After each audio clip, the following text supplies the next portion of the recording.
some of them are here. The rest of them are in lectures or one duty or another. But I would like to recognize those that are able to make it this morning. Please be on your feet for recognition. Thank you. And we have gentlemen of the press that are here with us this morning. We recognize you and we are pleased that you're here. Other guests that we have, ladies and gentlemen, good morning. We will be proceeding with our program by paying respect to our country, Nigeria. So let's all be on our feet, please, while we recite the national anthem.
I'd like to welcome to the podium at this stage the Elizabeth National Coordinator, Professor Mrs. Lami Lombi, for a welcome address and her speech. Please, a round of applause as she takes the stage.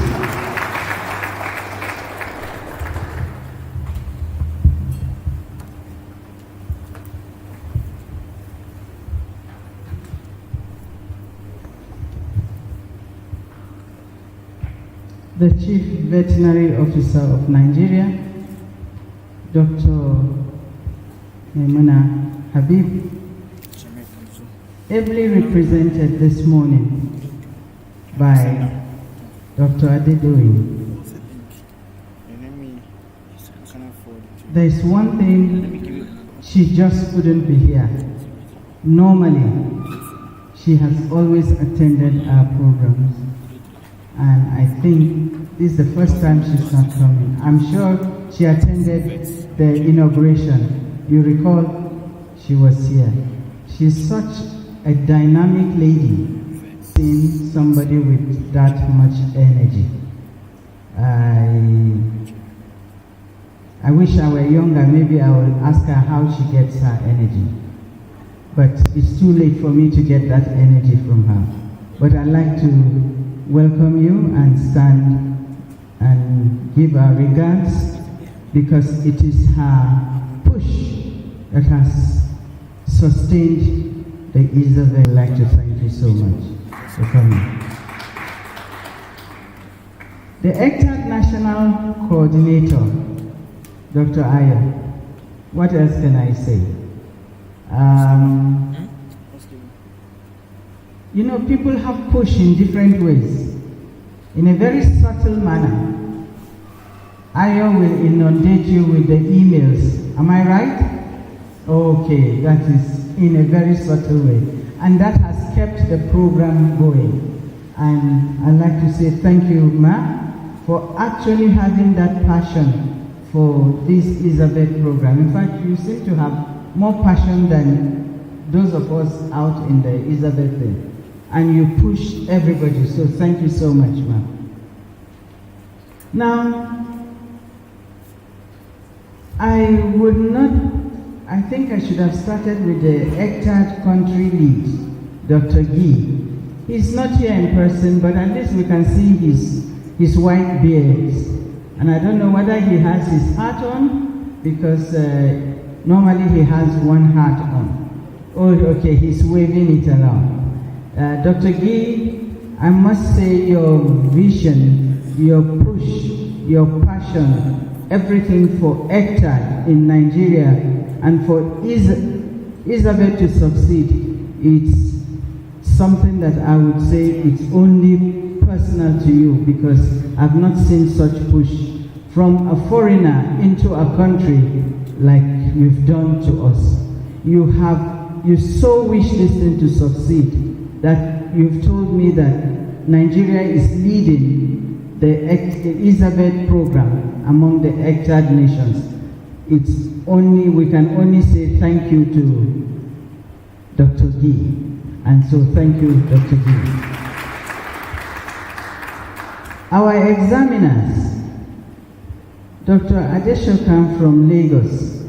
The first time he came over here, he wasn't sure he wanted to come to Jos. I'll leak out a bit of his secret, and that was with the cohort 2. He wasn't sure Jos was safe enough for him. And so he got to Abuja, and there was no flight, and he wanted to go back to Ibadan. But we managed to convince him through Professor Magaji, and he came, and today the story is different. I think we will get a piece of land for Dr. Adeshokan. So Dr. Adeshokan, you're welcome to Jos. Our examiners from the Ministry of Agri and Rural Development. In fact, I am so pleased with you that I wish you could be part of the lecturers, public health lecturers in the University of Jos.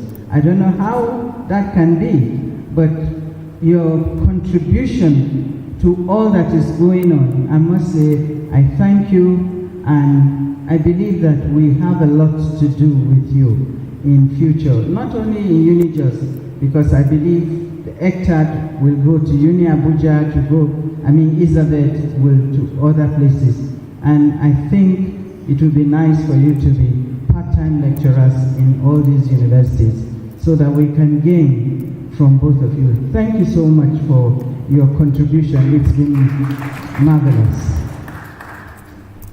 And the person who has dovetailed as the MC of this program is Professor Zikwi, a scientist of repute, and someone who pushes in a very subtle and polite way.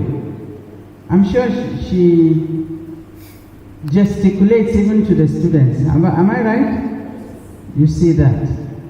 So that is not carrying the world on your shoulders. That is being part of the group and working with everybody. I'd like to say that she's been a worthy supporter in this program. The first time we were called upon to do this, I said, I don't think we can do it. But Ayo was there with a big stick and said, you must do it. Guy was there with a big stick and said, you have to do it. And we didn't know what to do. From nowhere, we were able to, both herself and Dr. Petrus were able to get this even before the first cohort. So distinguished ladies and gentlemen, the protocol has been set. We have people from the Faculty of Veterinary Medicine here. A number of them are having lectures and practicals and clinics, and so couldn't join us. And for those of them who are here, in fact, there's one of them who is part of us but from VOM, and he's here. And you, cohort 3 participants, I would like to say, ladies and gentlemen, one of my most important responsibility today is to offer a special warm welcome to you all. You are our honored guests. And to you all, our colleagues, and to you all, our graduating Elizabeth trainees. There is no doubt that the Elizabeth program has equipped our cohort 3 trainees with the requisite skills and competencies in veterinary epidemiology. The difference between now and 4 months ago is just marked. It's just marked. I mean, there are no two ways about it. You have acquired a lot. In the last 4 months, you were able to acquire a valuable combination of knowledge and skills.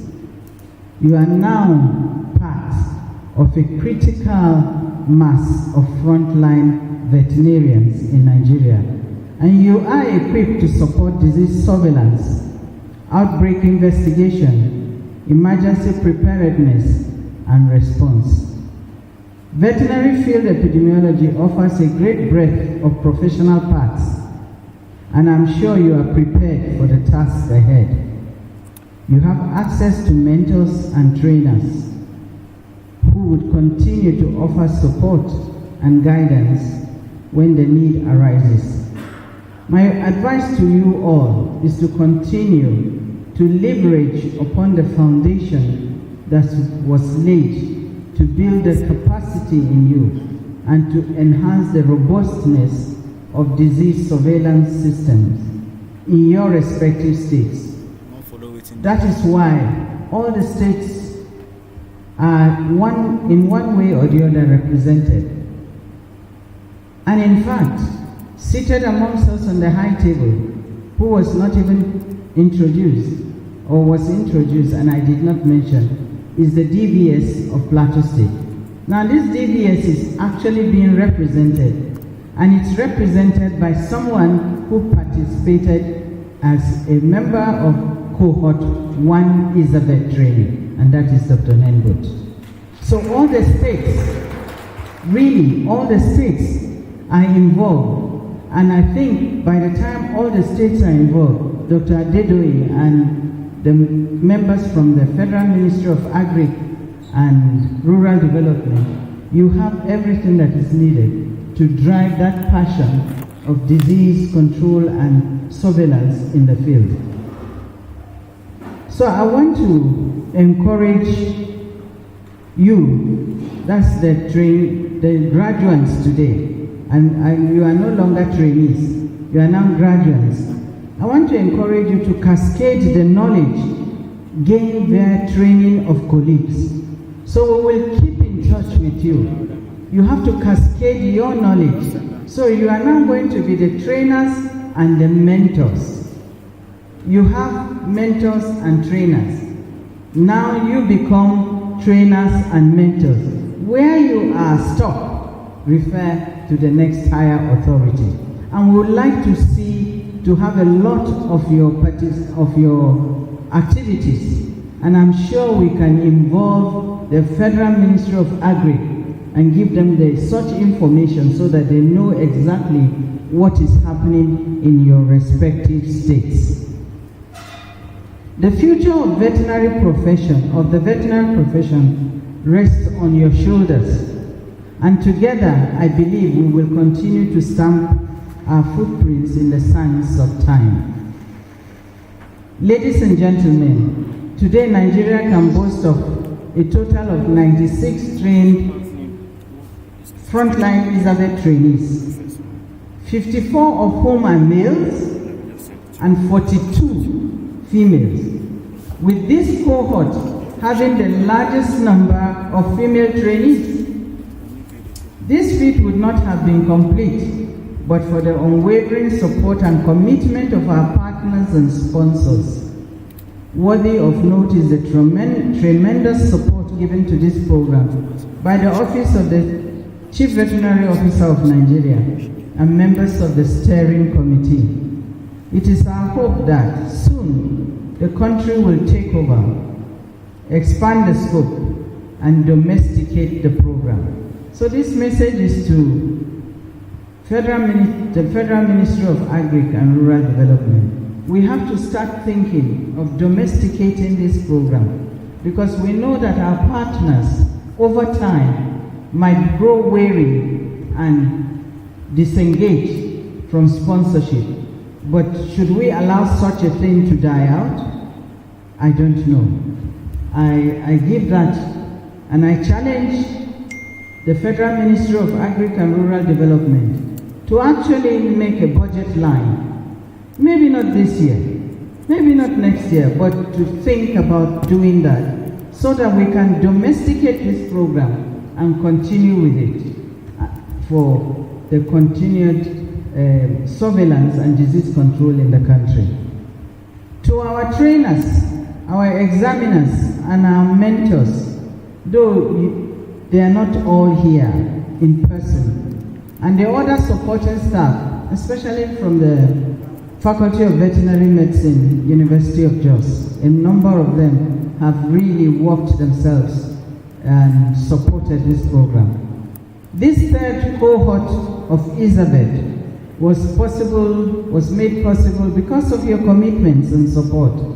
I congratulate you for being part of this milestone. Your contribution to the success of Elizabeth is noted and appreciated. I hope we will continue this excellent work with you in subsequent cohorts. Now to our celebrants.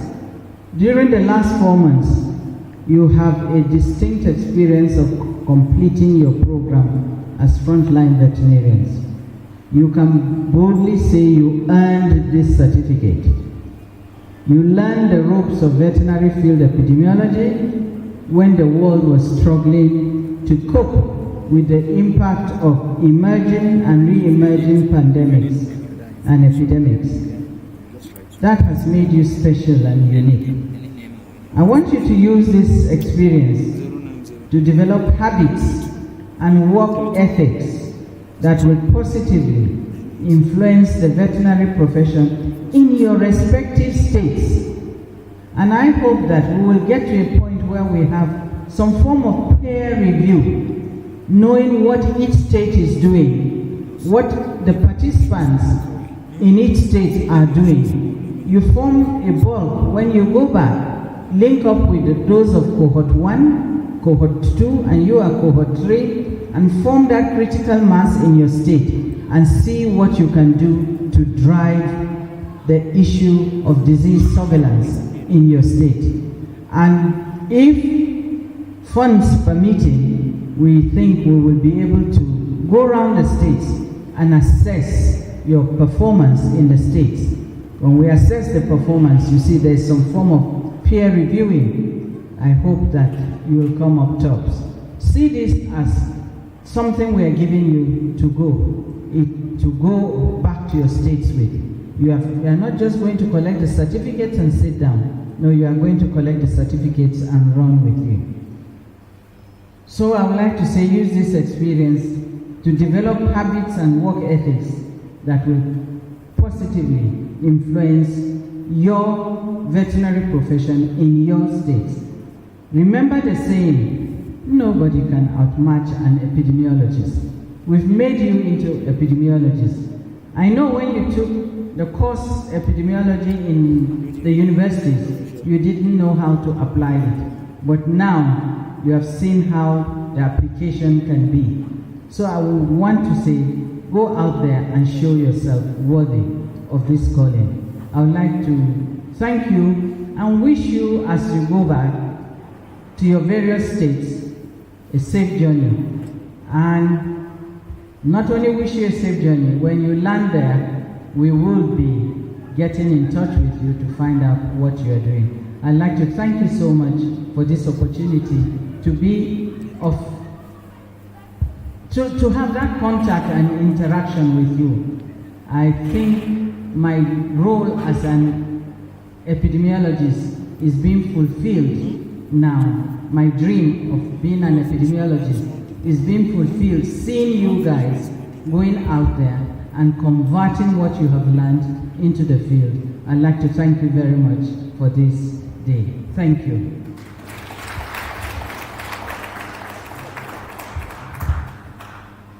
Thank you very much, the Elizabeth National Coordinator. Another big round of applause for her. Thank you, ma'am. Yes, I'd like to recognize also the communications rep from FAO, Mr. David came all the way from Abuja yesterday. You're welcome, sir. And while the program was going on, additional colleagues from the faculty, all the way from Faculty of Veterinary Medicine, Polo, we have 4 other colleagues of ours that have joined us. You're welcome.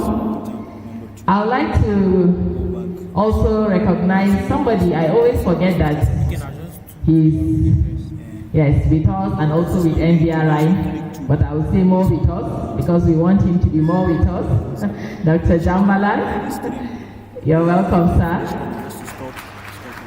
Having said that, we're going to get some remarks from the ECTAD country lead, who is joining us virtually, Dr. Guy.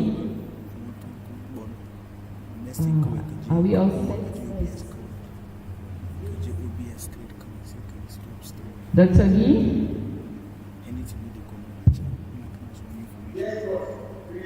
Okay. So we are all waiting to hear your remarks this morning. You have the floor, sir.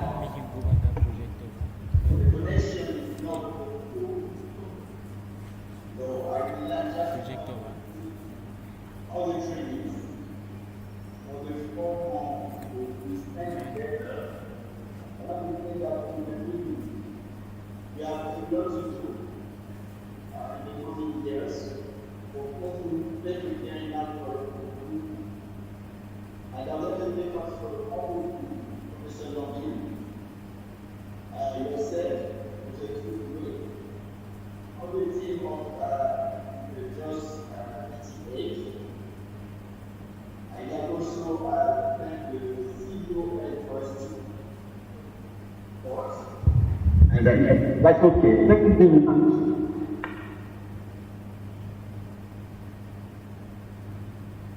Do you hear me?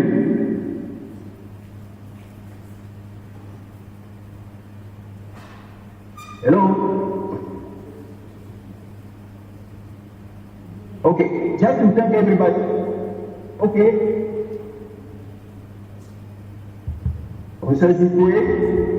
Yes, we can hear you, sir. Yes, I'd like just to thank everybody. Sorry, I don't represent ECTAD.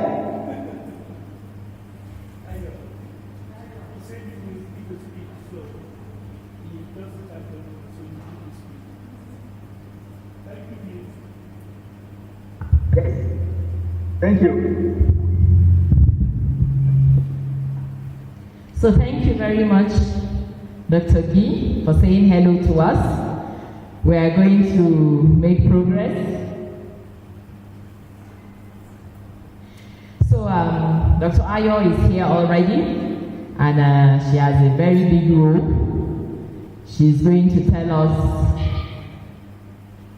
whether or not we should continue with this program this morning based on her findings from the results of the cohort 3 class. So Dr. Ayo. Thank you very much, Prof. And thank you very much to Dr. Gikwame for joining us virtually today.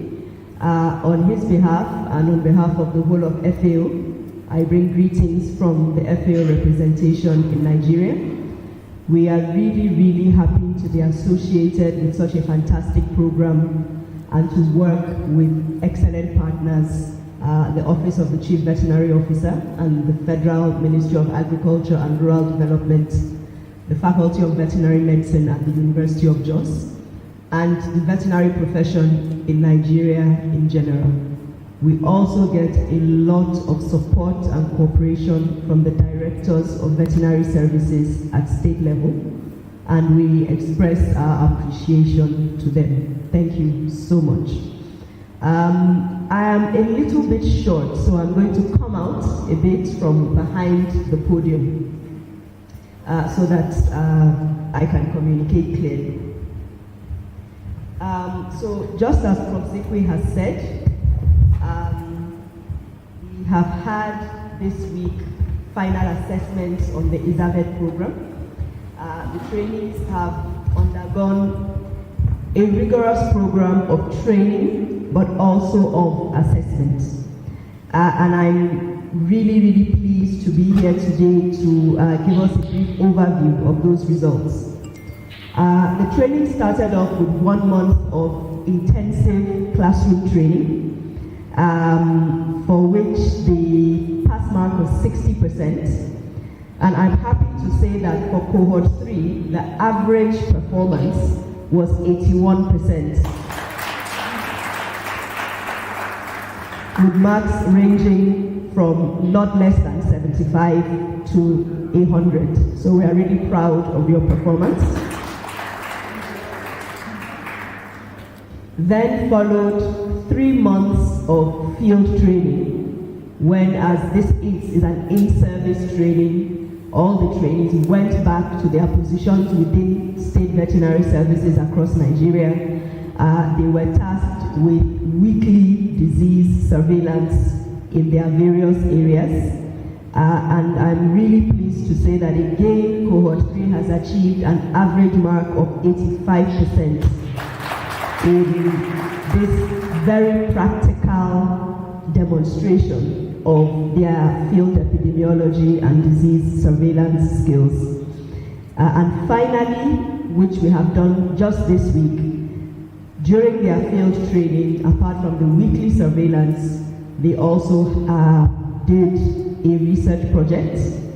And I'm happy to say that as a cohort, they've achieved an average mark of 70% on this. We had very, very interesting and wide-ranging presentations on antimicrobial resistance, on transboundary animal diseases, ranging from Newcastle disease in poultry to rabies. We also had a lot of work looking at the quality of disease surveillance in different facilities across the states.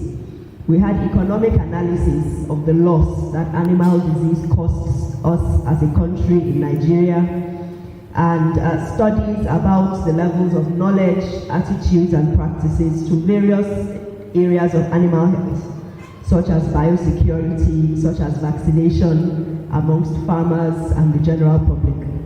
So we are very proud of this body of work, and I am personally really pleased to announce that we have a 100% graduation rate for cohort 3. Congratulations to you all.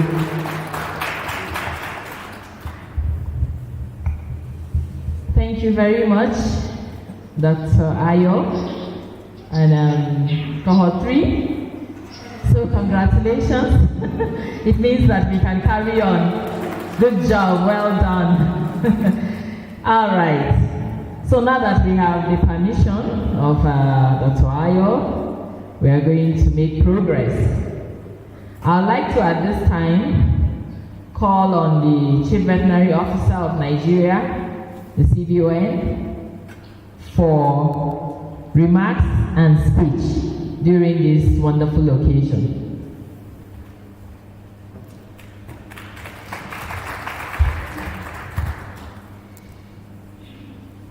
Good afternoon, everyone. By introduction, my name is Dr. Adedoyin. That's my name. I am a Director, Chief Veterinary Officer, in charge of Veterinary Quality Assurance and Standard Division, Federal Department of Veterinary and Pest Control Services. I'm here to represent the Chief Veterinary Officer of Nigeria, in person of Dr. Mrs. Memuna Habib, who is at this moment in UK attending to another very important official engagement. I am happy that our mommy, who is the national coordinator of this program, made reference fact that the past programs on Elizabeth during the tenure of the Chief Veterinary Officer, she was present physically. A round of applause for that. I haven't done the introduction. I want to stand on the existing protocol, and I want to say that I have two roles to perform. The first role is to read the speech of the Chief Veterinary Officer of Nigeria, and the second role is to also talk to graduates on offer you some words of advice. So let me perform the first role. Speech by the Chief Veterinary Officer of Nigeria at the closeout ceremony of the third quart of the Elizabeth program, holding at Crest Hotel, Jos, Plateau State, on 15th December 2022. Protocol. I have observed protocol. I'm standing on the already established protocol. The national coordinator, Elizabeth program. Okay, yes, I'm standing on the existing protocol. I am highly pleased to welcome you all to the closeout ceremony of the third quart of the in-service applied veterinary epidemiology training Elizabeth program. The program, as you may recall, was rolled out in Nigeria in 2021 through the support of FAO ECTAD, Nigeria. The program was initially conceived and launched in 14 countries in Africa in 2018 by Food and Agriculture Organization of United Nations through the Global Health Security Agenda initiative with support from the United States Agency for International Development, with the overall goal of addressing locally identified gaps in the veterinary workforce, especially in the face of dwindling national resources.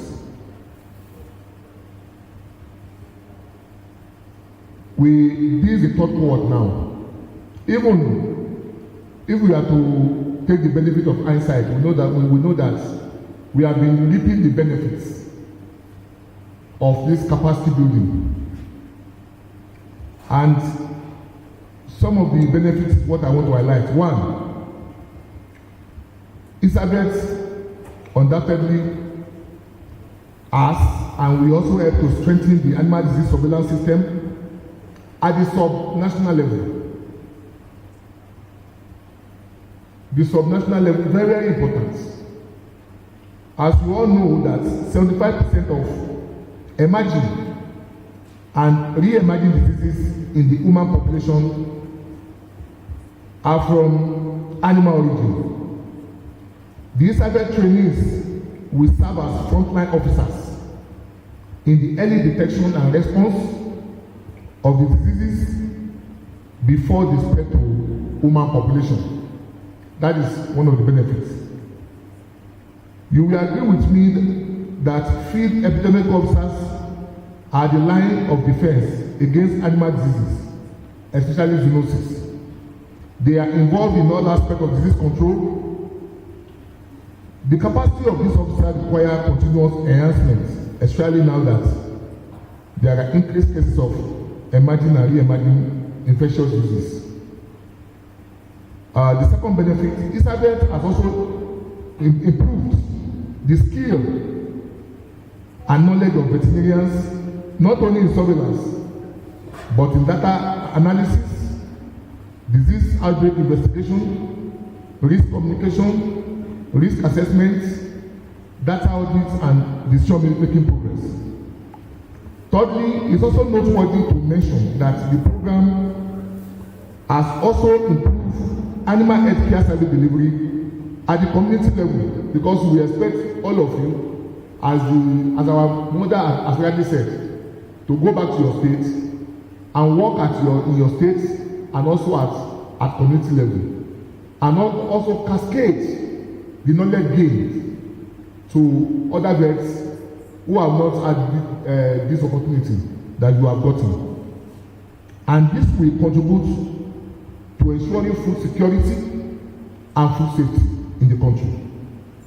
Another fourth benefit is that Elizabeth is a mentorship-driven program that provides opportunity to groom young veterinarians in a leadership position for the control of animal diseases.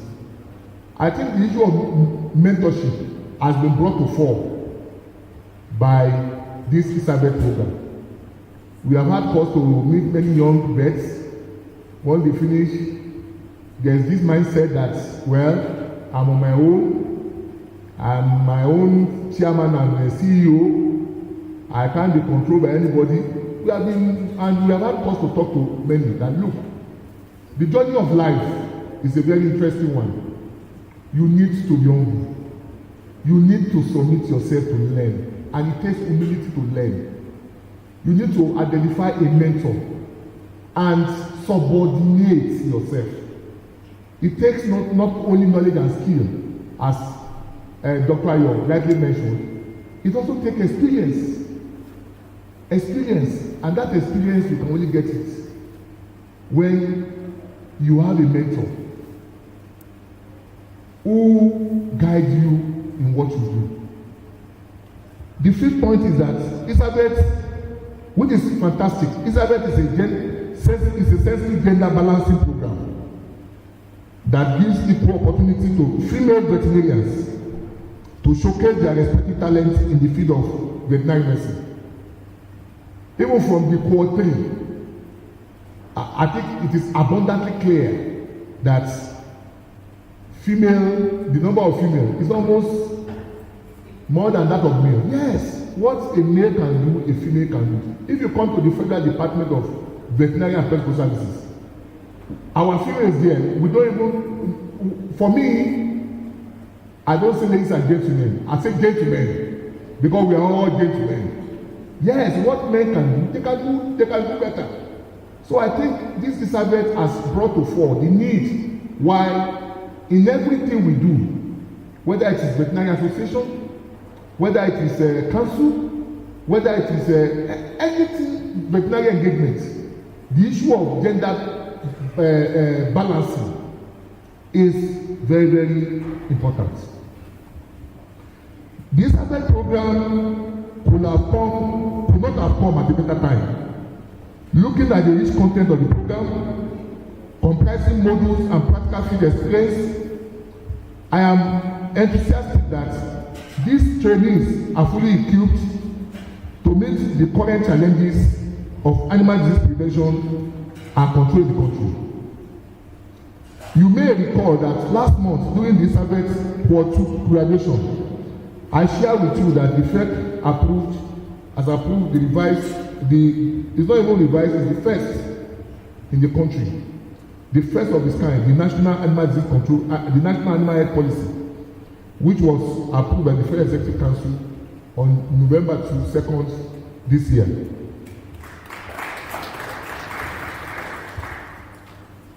It may surprise you, it may surprise you that as a profession, this is the first time we are having a comprehensive policy document being approved by Federal Executive Council.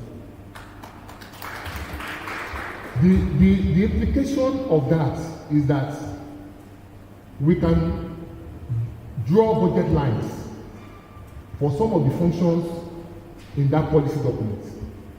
That's the first implication, because money was making a let me say, okay, I will during the second talk I will say that our mother was advising the department that in order to ensure sustainability of this program. That one day, ECA will say, okay, we have done enough. You people should continue. And she's, admonishing and urging us. What are we started thinking of how we can put mechanism in place to ensure that there is continuity of this program through creating a budget line. So the policy too, everything the policy approved by FEC, when you raise the budget line on them, nobody can question it because it has already been approved. That is number one. Number two, we also discovered that as part of the training, we also discovered that many vets don't even know some of their functions. We have had vets that was being asked, do we have roles in action? He said, no, vets don't have any role in action. And we have to correct that. Do we have any role to play in feed production, animal feed? He said, vets don't have any role to play. So this policy document will go a long way to, first of all, showcase the operational area of veterinary domain. With this effort, I therefore implore the 33 of you graduating today to apply the knowledge gained in various stations via the monthly reports submitted to the federal department. Furthermore, I beseech you to please cascade all that you have learned to colleagues in your state. My profound gratitude goes to the leadership and management of the University of Jos Veterinary Teaching Hospital for their dedication and sacrifice in coordinating the Elizabeth program. At this junction, I would like to congratulate Professor Lami L. Lombin on her retirement strengthened and surveillance enhanced. Congratulations once again to our trainers. Thank you and God bless. Let me just use 3 minutes to also give words of admonition to the graduates. This leadership training or capacity building should be a continuous exercise. Why do I say that? Because the challenges facing animal service delivery, those challenges are increasing day by day. Apart from the issue of disease burden, emerging and re-emerging diseases, our profession, veterinary profession, is being bombarded from left, right, and center by other professionals who want to take our territory. They will tell you vet has no role in this. They will tell you vet has no role in this. So you can defend by building capacity in every area of veterinary domain. And not only building your capacity, you are looking at the risk associated with field like mycotoxin, aspergillosis, and so on and so forth. And ordinarily, like Ethiopian model, we are supposed to be checking every batch, approve every batch of animal feed that is being released to circulation. This is what is happening in Ethiopia, as poor as they are. And I also want to advise, though maybe you are not given, but I will advise ECTAT that you see, you cannot operate without policy and legal framework. If you don't know the policy and legal framework that guides your activities, there's no way you can operate well. Policy and legal framework that guides this profession should be by Disease Control Act of 1988. That was the law that gave us the legal basis to do what we are doing. The law was there for years until the departments deemed it fit to say, okay, now we need to review. The law was there for almost 30 years. It became irrelevant, it became archaic. It was not speaking to the present challenges facing disease control and prevention in the country. And the department under Dr. Gideon Michel-Bwala didn't fit at that time to start something. And let me tell you, One of the, and we eventually recorded successes, many successes of the law by the National Assembly, and it was signed by Mr. President last year. A round of applause. But let me tell you this, before we did validation, Mommy, as the head of, as the dean, invited the team to Jos for us to look at the law so that we can streamline it. We were here for 2 days. The resources to streamline every section